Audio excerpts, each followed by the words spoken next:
It is a true pleasure to welcome back to this program my next guest. About to present what I know is the opening of a full evening of magic when he is appearing in America. He needs the assistance, I'm warning them in advance, of a few people from the audience, and we are going to provide them, but they're really not friends, they are true volunteers from the audience. Will you please welcome the one and only Mr. Harry Blackstone.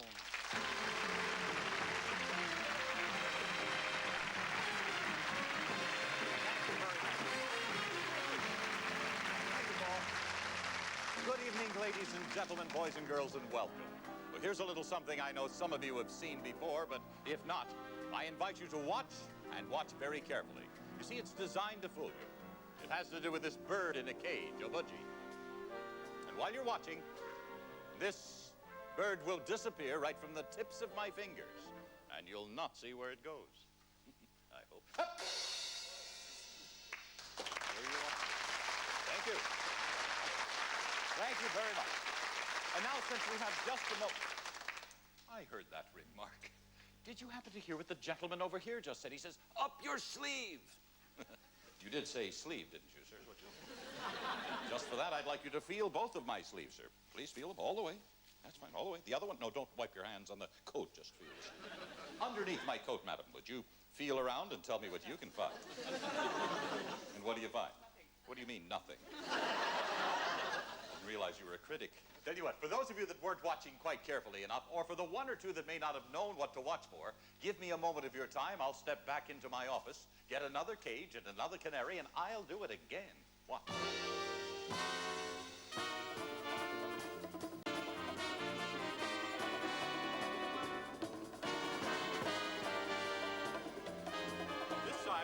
This time I'd like to invite someone else to hold on to this cage and canary, because both the bird and cage will disappear while you are holding it. Now, I see there are quite a few young people around here. May I invite some of the children to join me for a second? Come up here, boys and girls. Hello there. I thank you so much for coming up. May I impose upon you to move to the side just a little bit so that folks can see at home? And we'll have each of you help me out in a special way. What is your name, young man? Peter. Beg your pardon? Peter. Your name is Paul. Peter. Oh, Peter. Oh, why didn't you say so? You put your hand on the front of the cage.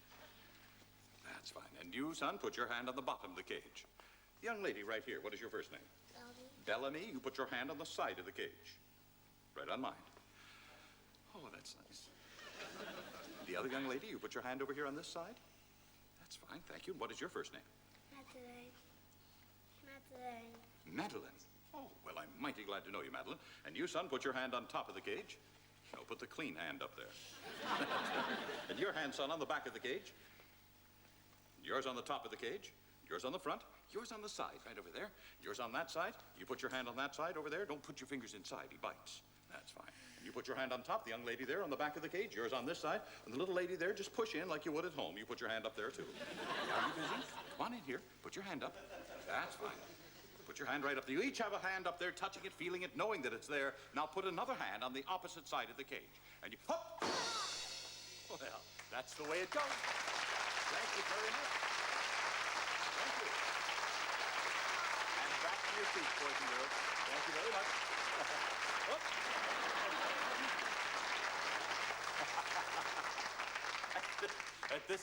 At this time, I'd like to borrow a gentleman's handkerchief. In fact, I'd like to borrow a white handkerchief and one that's still folded, if you please.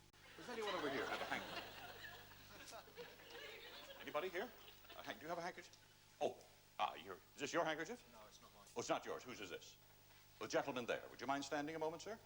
I'd like everybody to see the man that sends a boy to do a man's job, right there. The handkerchief, a pocket handkerchief.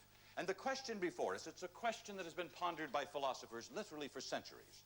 And that question is, when is a knot not a knot? And the answer? Well, who cares, really? If you know how to tie a knot. You sure do. Well, I'm mighty glad. Then you tie the ends together and make a real knot out of it. You do it yourself. Tie the ends. As tight as you wish. After all, it's not our handkerchief, is it? Pull it good and tight. Pull. Don't grunt, just pull. A magical knot. A mystical knot. In fact, this is a knot that will untie itself. Watch.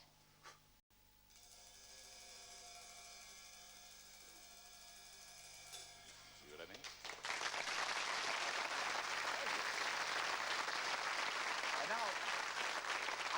to invite each of you and you to take a trip with us away from this land of reality into the land of spirits, spooks, and goblins. Because I'm about to change this handkerchief, your handkerchief, sir, into a ghost to spook a spirit, into a real live ghost with muscles. Watch.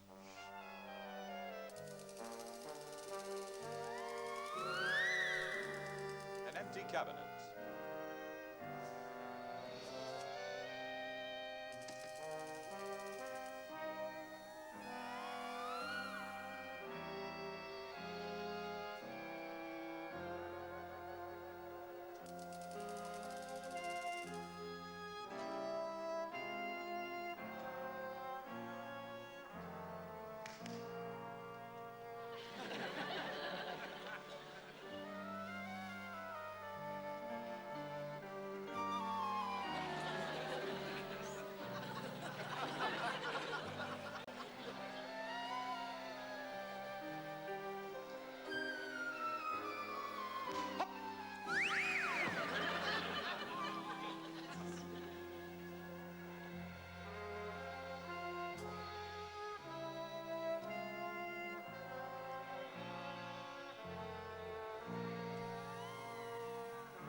Watch.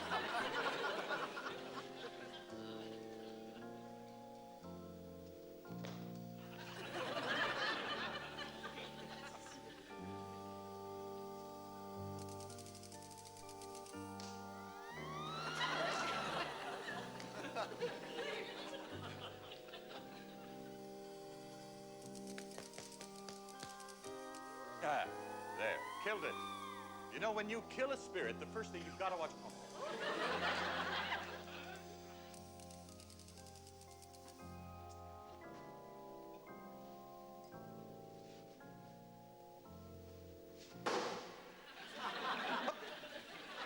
A little dance music, maestro.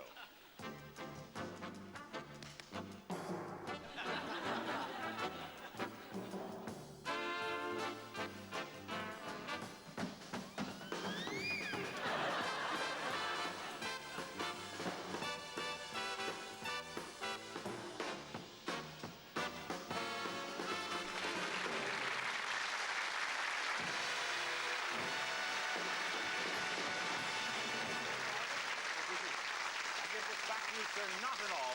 And when you're here in our studio, don't remove that knot from the handkerchief, because if you do, the spirit could escape. If you see, oh, sorry. If you see what I mean. Thank you very much, and thank you, ladies and gentlemen, for your attention.